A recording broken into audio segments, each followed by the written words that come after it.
প্রত্যাশার জায়গাটা যদি বলি যে স্বচ্ছতার জায়গাটা আসলে শিক্ষার্থী হিসেবে আমি ভোট কেন্দ্রে কোনো ধরনের অনিয়ম দেখিনি, সেই দিকটা থেকে আমি স্যাটিসফাইড।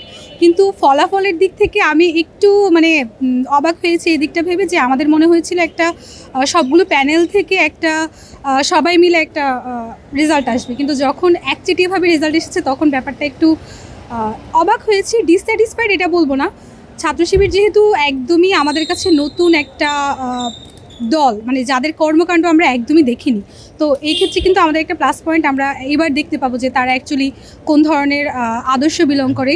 এবং যেহেতু ঢাকা ইউনিভার্সিটি ক্যাম্পাসটা একটা সার্বজনীন ক্যাম্পাস, তারা অ্যাকচুয়ালি কীভাবে এই সার্বজনীন জায়গাটাকে বজায় রাখতেছে এটা দেখার একটা মোক্ষম সুযোগ মনে হয় আমরা পেয়েছি। আমি 18-19 সেশন, ঢাকা ইউনিভার্সিটির সবচাইতে সিনিয়র সেশন হচ্ছে এখন আমরা, কিন্তু তার আগ পর্যন্ত ছাত্র শিবিরে কী করে এটা আমরা জানি না। সো অ্যাকচুয়ালি ইন ফিউচার তারা কি বাস্তবায়ন করতে পারবে সেটাও প্রেডিক্ট করতে পারছি না আমি।